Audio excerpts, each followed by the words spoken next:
Welcome everyone to the 2021 Virtual STEM Field Trip Series presented by the D. Howard Foundation and IDRA. We're so excited to have everybody with us. I'm sure more will be joining, and we will go ahead and continue here.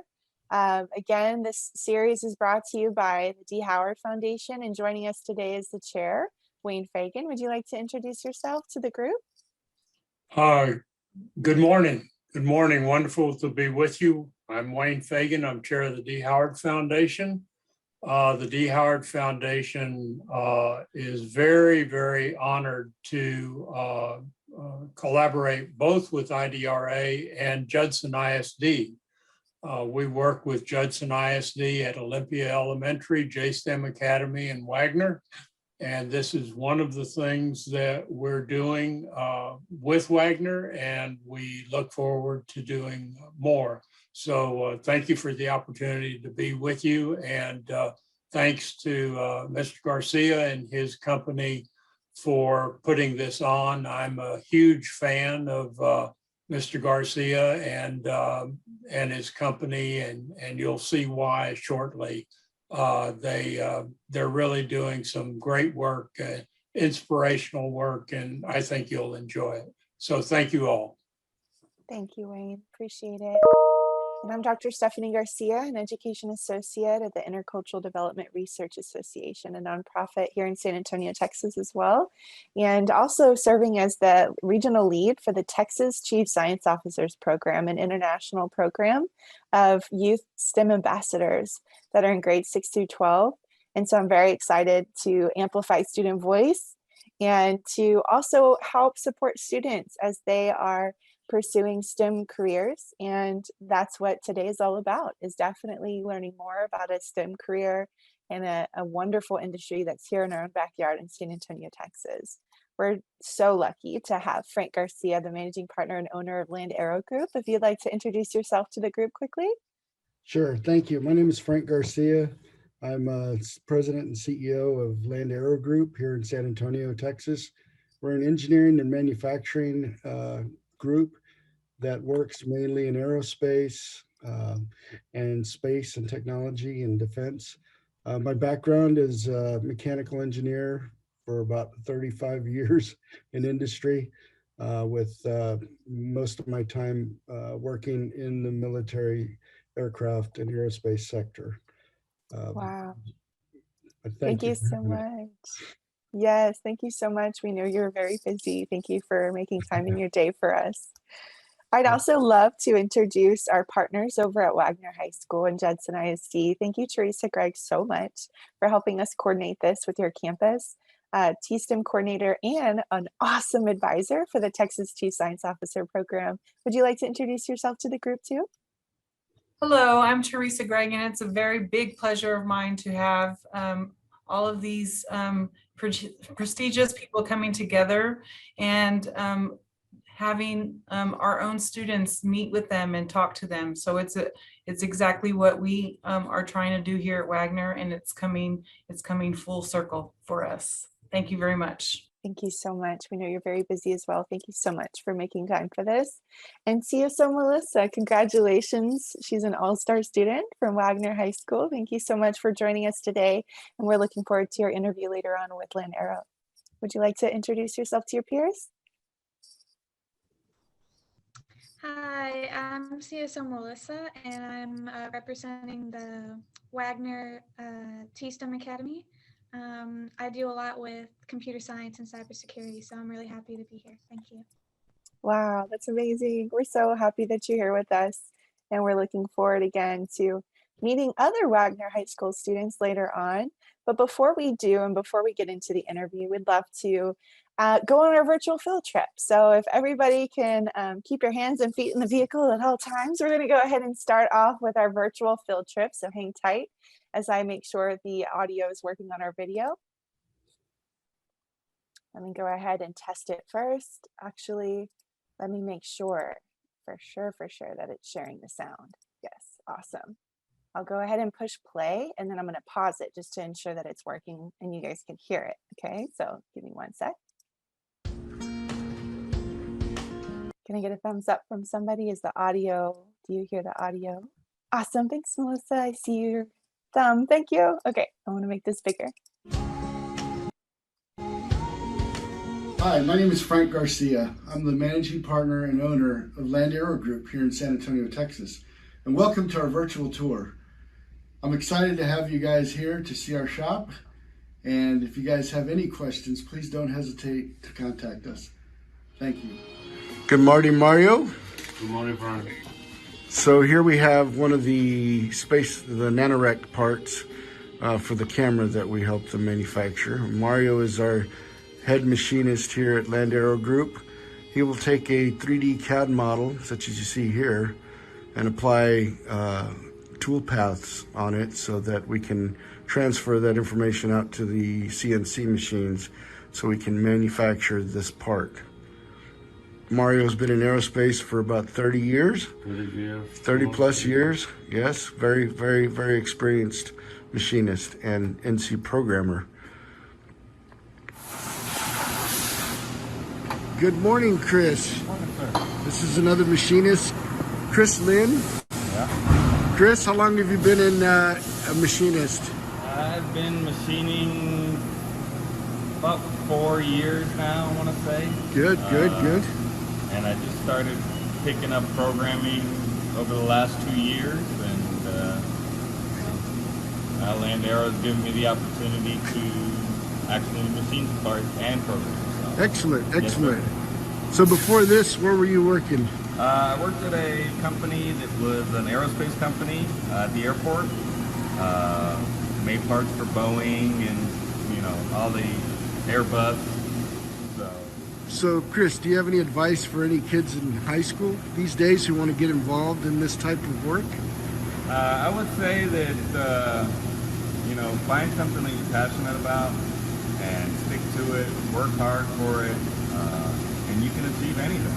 I mean, it's laziness. Don't be lazy, and just go after it 100%. So. Excellent advice. Thanks a lot, Chris. Thank you.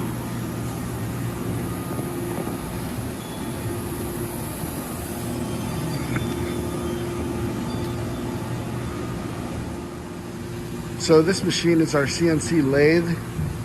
It will create parts that are round. So we put a piece of stock material into the chuck here, and it uses these drills and tools such as this to actually create parts like this. So this is a small little fitting for an application in the medical industry. So we can take stock material such as this and make this out of it using this machine right here, which is a CNC lathe. Our machinists work with their hands a lot. They have to figure out a lot of things, a lot of angles, a lot of geometry to make perfect parts all the time. Mario's selecting some shims right now that he's going to use to measure the thickness of an area of this part.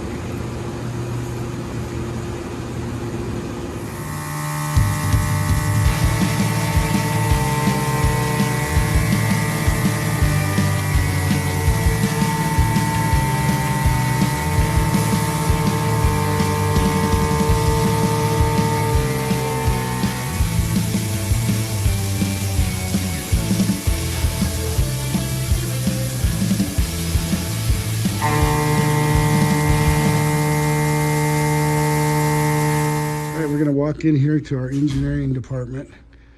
We have a few engineers here on staff at Land Aero Group. Bosco Madasseri is a UTSA engineering intern, and he's currently a senior. He graduated from Warren High School here in San Antonio. Bosco, why did you want to become an engineer?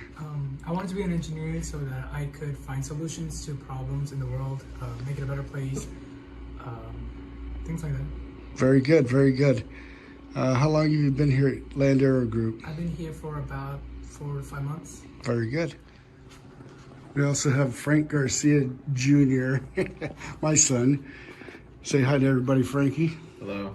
So tell me, Frankie, what made you want to become an engineer? Kind of like Bosco, I like being able to solve problems, not just any problems though, things that are can make the world a better place or help people's everyday lives. Kind of the impactful things Very good. makes me excited to work on. Very good, very good. How long have you been here at Land Aero Group? I've been here for about 2.5 years. Where did you go to high school in San Antonio? I went to Central Catholic High School And then you graduated from UTSA with a degree in mechanical engineering. Very good. All right, thank you.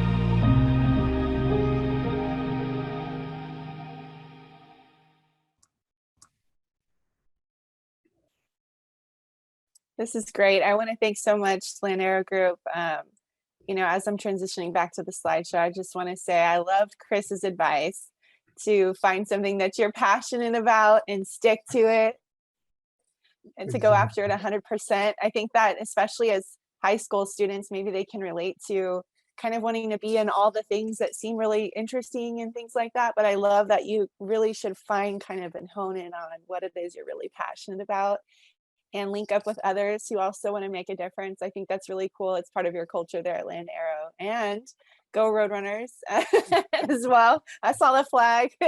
Yeah. I'm an alum as well. And so I just want to say thank you. That was a wonderful video. And I stopped sharing in case you'd like to share anything you would like to, Frank.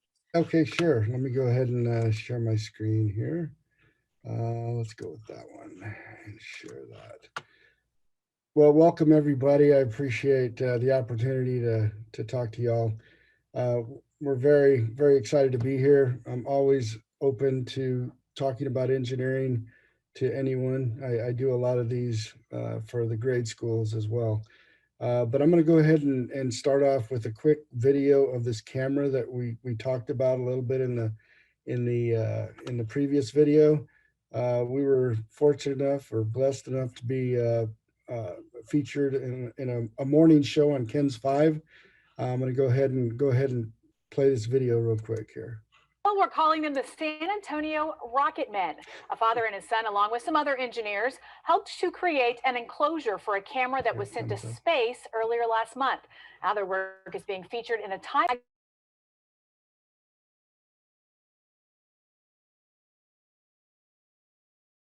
Oh, I think the audio just stopped for some reason. Into sending anything into space. There it goes. It's back.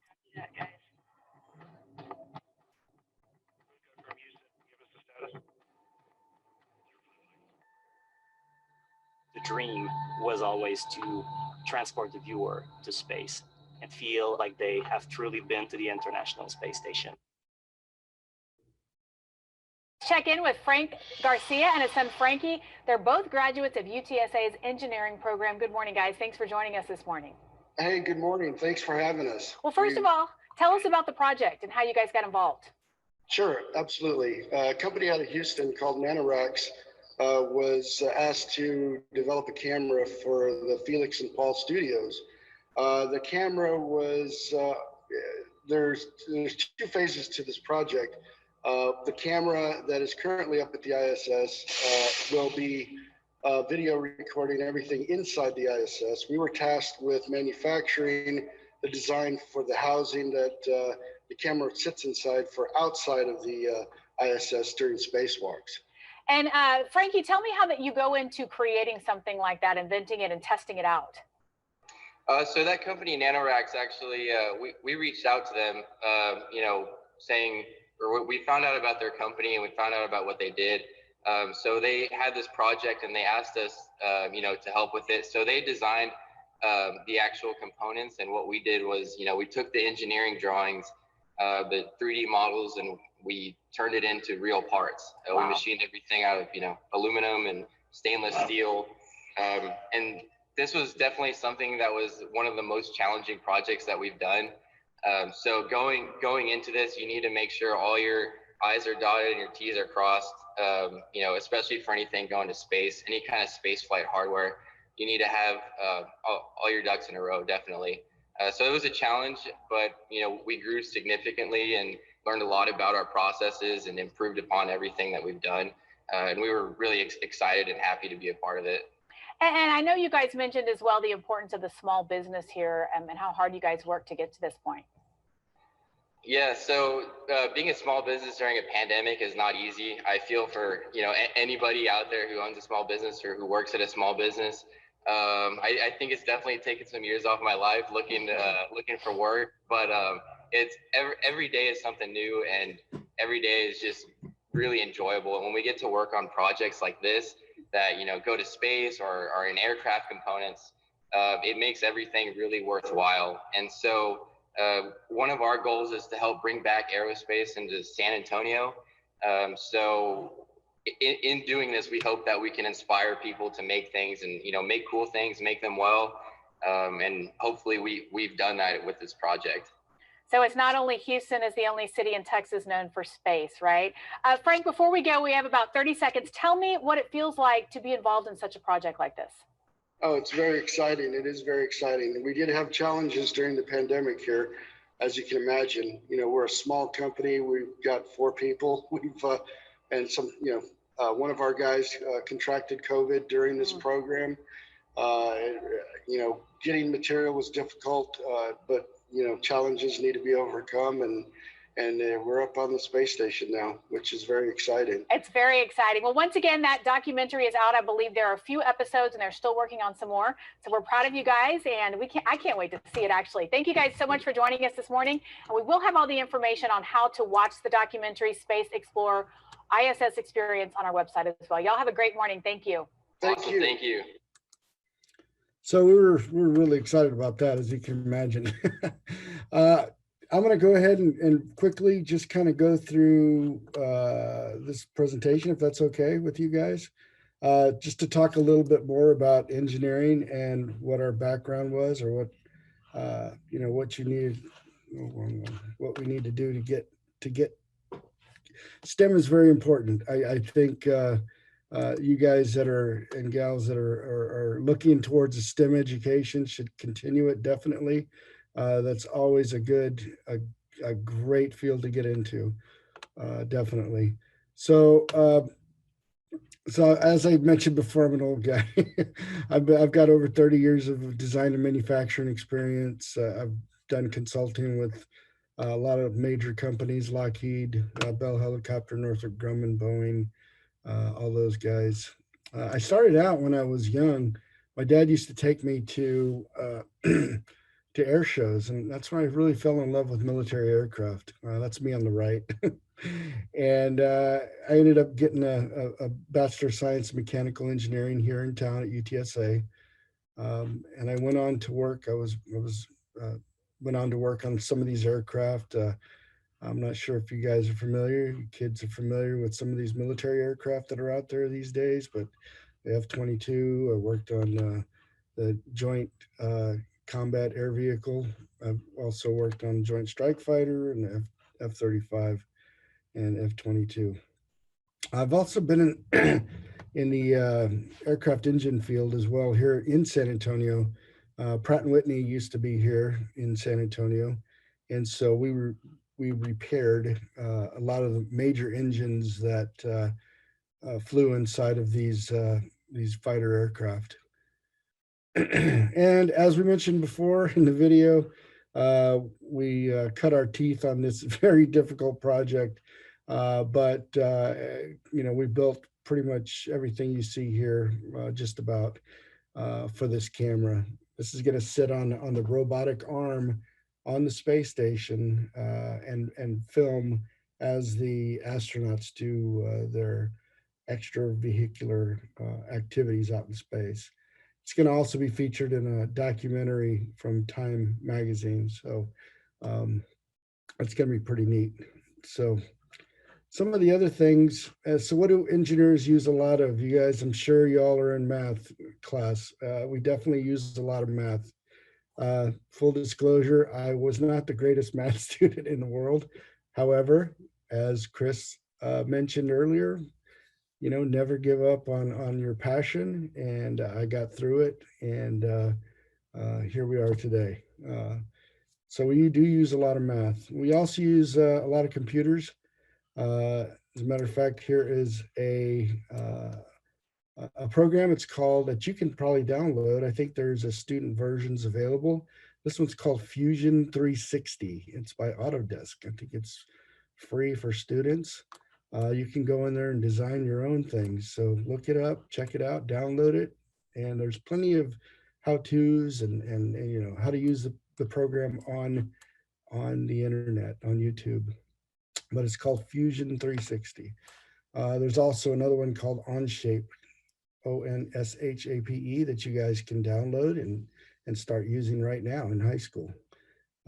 You can design your own products.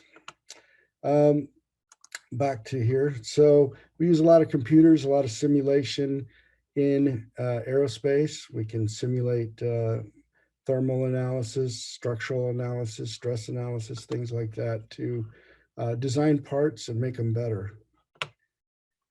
So I don't know if this is an interactive thing, but think about this. It's time to use your brain. Here's a typical jet engine.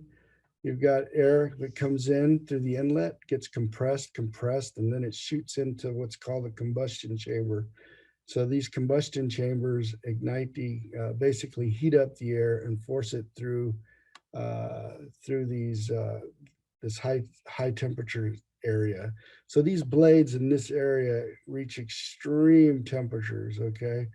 And I'll show you what a blade looks like. It's like something similar to this right here, right? And in the next picture, I'll show you. So we've got this first, second, and third stage areas of this engine. It gets really, really hot, all right? So, and this in turn turns the turbine, which basically sucks air through the front, which provides and creates thrust out the rear of the engine.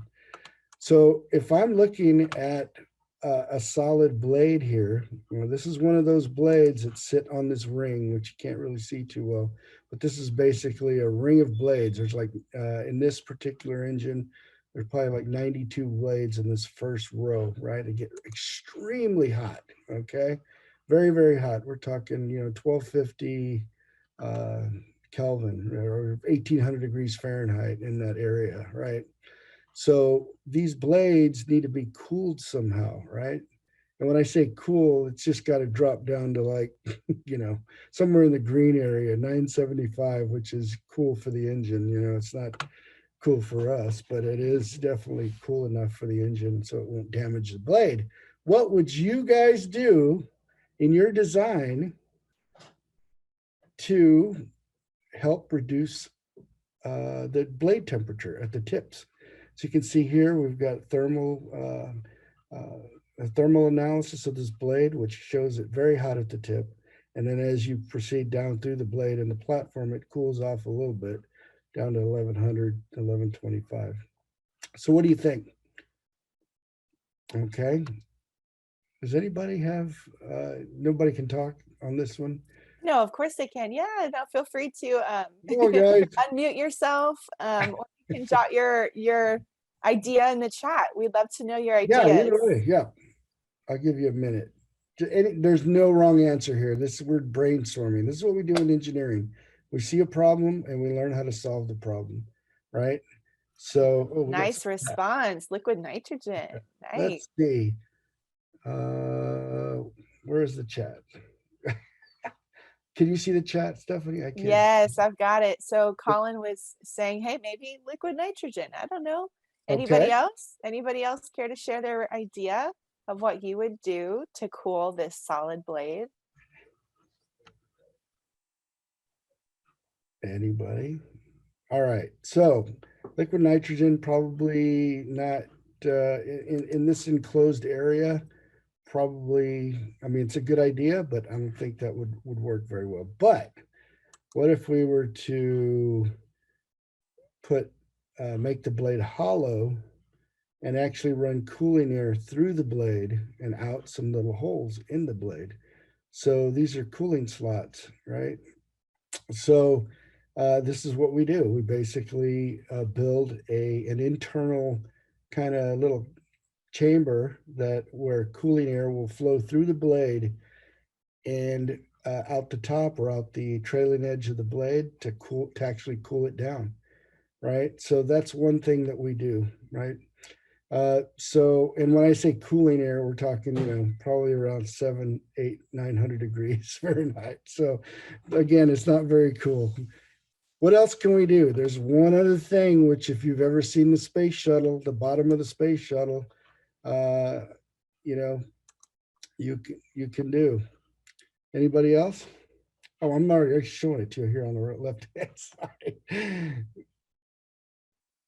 So what we do is. So we have one response ahead. in the chat. Yeah. Maybe reduce the size there at the tip part of it. That's a good option. Reducing the size, though, reduces the surface area of the blade, which reduces the amount of airflow that we can get to push that blade around. So Colin also suggested maybe ceramic plating. Well, there you go, Colin. Very good. My straight man just brought me into the next slide. That's correct. Yes, we're going to coat the blade with some ceramic coating or different types of materials that would definitely reduce the temperature. So way on the outside, as you can see here, we've got different types of materials that we would apply to the blade surface to basically reduce that heat as you flow through to the substrate, what we call the substrate of the blade, so as not to damage it. Very good, very good. And so these are the kinds of things that you would do. This is a mechanical engineer. There's different types of engineers out there, as you know. You have civil engineers, which build bridges, they build roads, they build all kinds of neat stuff. You have electrical engineers that design and manufacture different types of electrical devices, from your iPhone to different items. You've got different types of engineers. A mechanical engineer, I selected that because it's kind of more of a broader type of an engineer, although you can work as a double E in automotive or aerospace. A mechanical to me was just a little more of a broader type of degree. I can work in aerospace, automotive, whatever, all kinds of stuff. So here at Land Aero, we also do, we manufacture medical devices, medical items. We're helping support the COVID vaccines with some molds that we're making to develop tubes for these machines. So we do a lot of different stuff. We try to diversify what we do here so as to kind of capture and keep going. Are there number one advice, just as Chris mentioned before, once you start something, and that's misspelled, but sorry, once you start something, do not give up. And I had somebody tell me, hey, you're not doing very well in math. You sure engineering's for you? And I took that as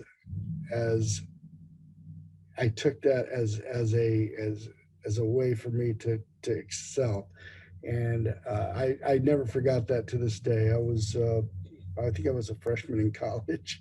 And to this day, I don't forget that comment that somebody made to me, and it just gave me the drive and passion to keep going, and I did.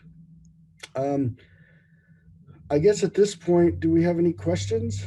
Anybody in the group have any questions? I was thinking go ahead, perhaps we can have CSO Melissa begin asking you some questions. Sure. And then we'll have a solid maybe 10 minutes, and then the last 5 minutes we'll open it up to all the students at Wagner High School that would like to ask any other questions for sure.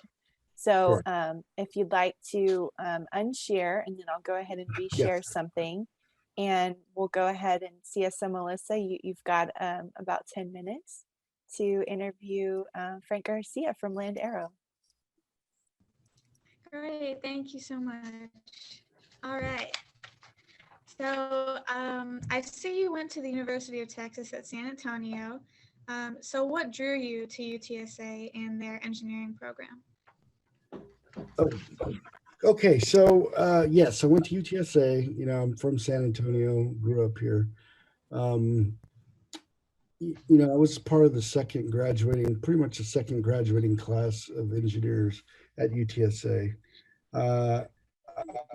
The real reason I was drawn to UTSA is just basically because of its proximity. You know, the sad part of the story is my father had just died. So I stuck around here in San Antonio to help take care of my mom and my one brother and two sisters. So there was four of us. My younger brother also graduated from UTSA in mechanical engineering as well. And so we were all us homebodies. My son Frank is here in the room. He also went to UTSA. What drew you to UTSA? It was the only place that accepted me. Oh, what? No.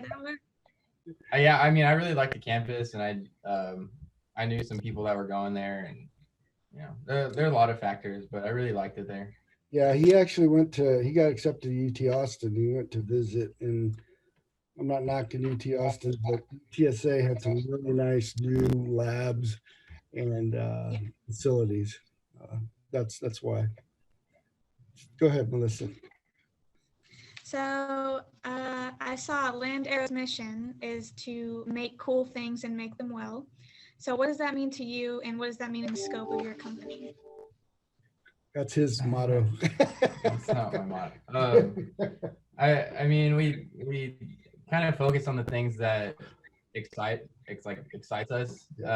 We're not that there's anything wrong with it, but we're not making, you know, paperweights and little widgets. We're making real things that are, you know, on aircraft or going to space or using medical devices. So that's really exciting. And making it well part is kind of the craftsmanship and creativity and the process that goes into separating yourself from, you know, the next guy, you know, across the street or whatever.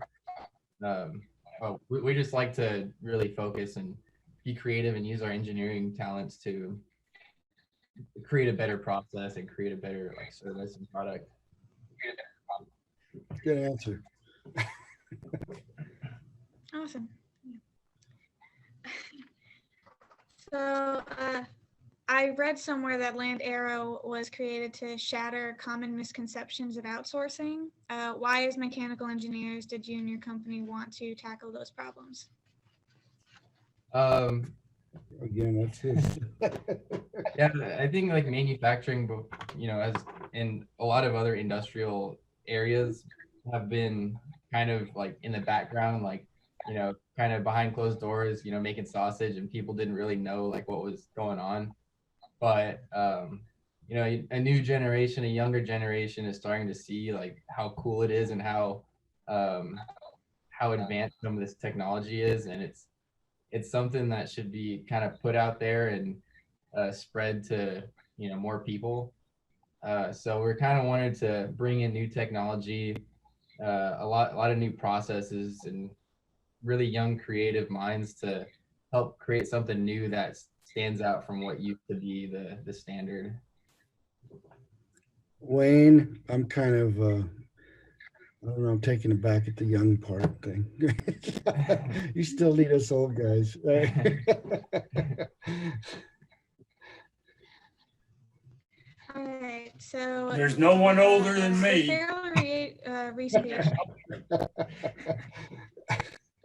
Sorry, go ahead, Melissa.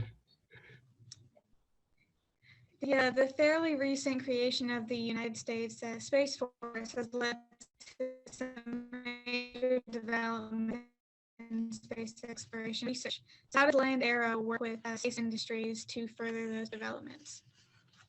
Sure. Yeah, I think I got part of your question was with the creation of the Space Force. how do we work with other companies to further the development of space exploration and things like that. Yes. We work with a few companies. We work with NASA contractors for NASA, large contractors for NASA.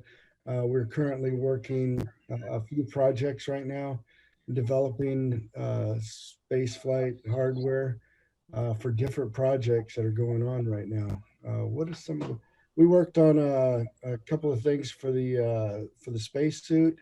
There's a new spacesuit out. We also worked on, what else do we do? Some stuff we're probably not supposed to talk about. Oh, but, yeah.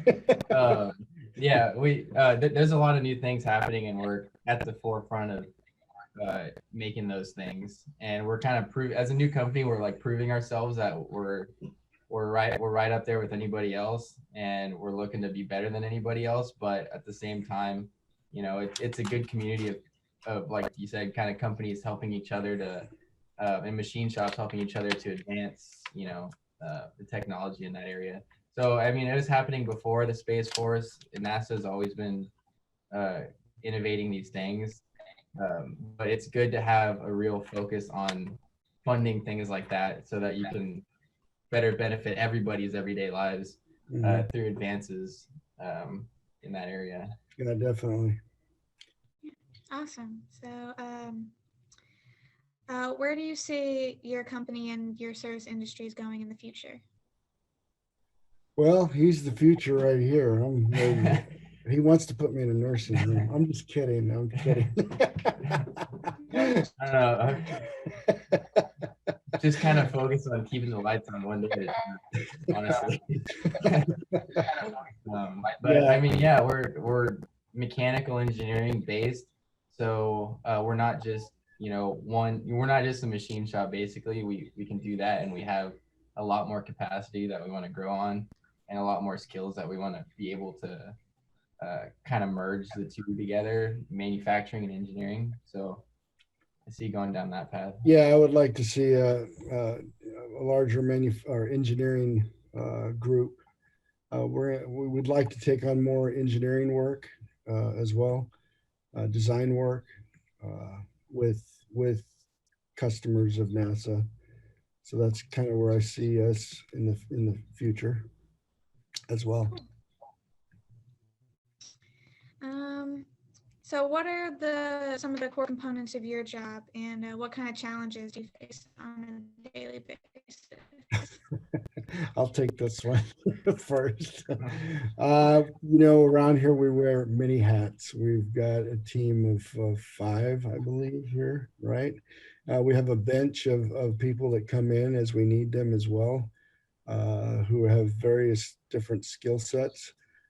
So my day-to-day activity is trying to juggle everything, make sure all the bills get paid, make sure payroll happens, make sure from a technology standpoint, I mentor the younger engineers to make sure that they are on the right track for doing things for the current customers we have. There's a lot of things that I do on a daily basis. We put out quotations to customers. We will get in. Somebody will say, "Hey, we want 1,000 of these parts.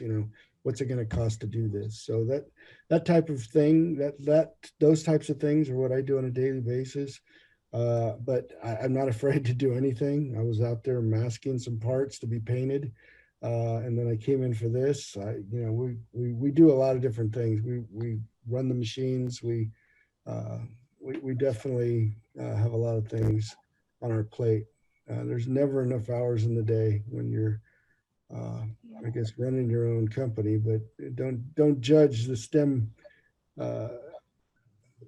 workforce on just that. You want to go out there. You'll have a specific job out in industry. You may be a designer, you may be a manufacturing engineer, you may be a CNC programmer, things like that. So we wear a lot of hats around here, but that's because we enjoy it. We love doing it.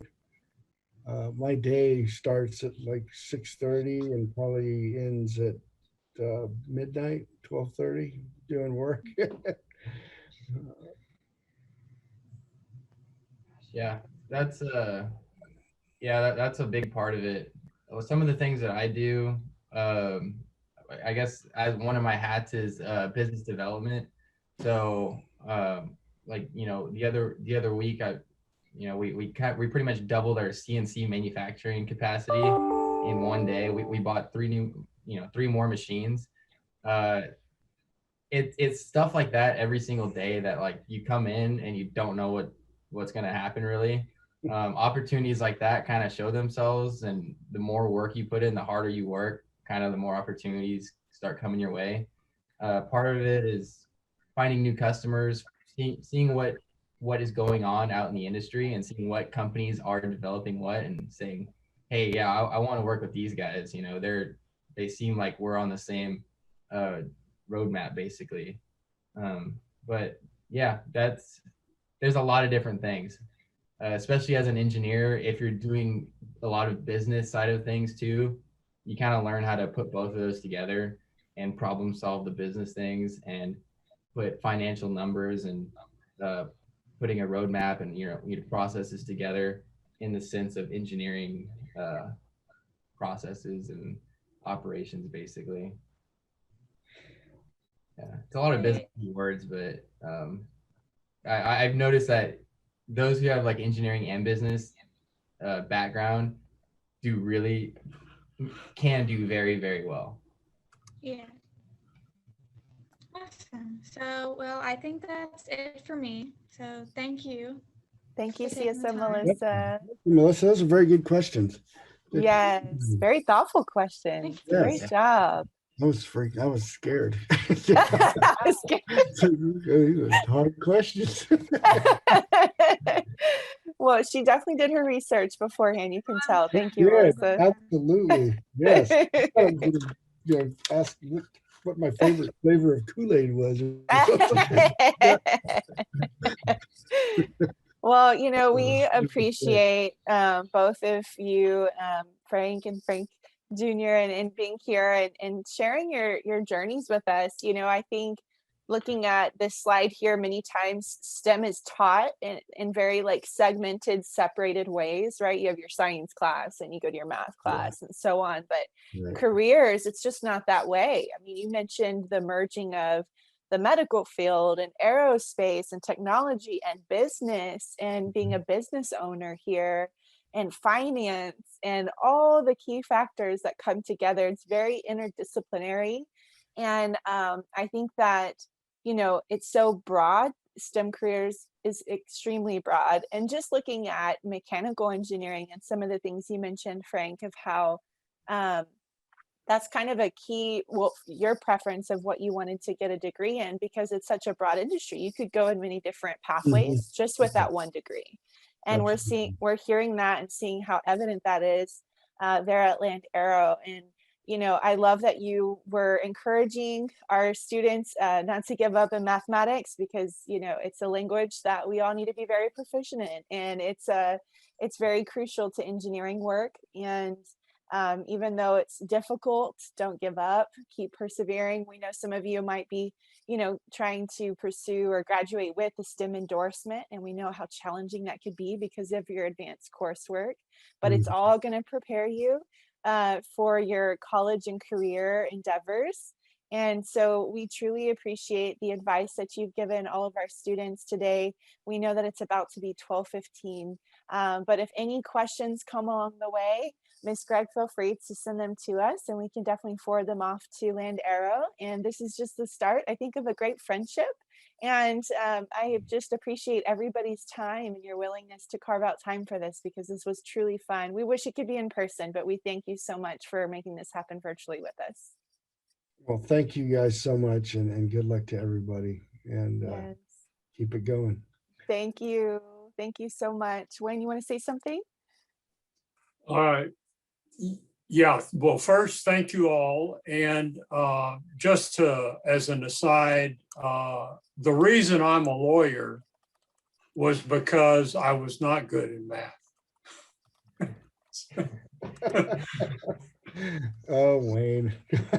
So I spent, but so as punishment for that, I spent my entire career working with aerospace engineers. Very good. That's So there's always hope. There's always. Thank you all. Absolutely. It's a Thank wonderful you. partnership, and we look forward to doing more. Yes, Very good. absolutely. Thank you for joining us today on our virtual field trip. Take care. Have a great day, great rest of your week, and we'll keep in touch. Thank you so much. Stay tuned for Right. this being shared you. on YouTube, and you can share it with all your friends at Wagner High School and family too. Thank you so much. Thank you, guys. Thanks, care. Frank. Bye-bye. Bye-bye.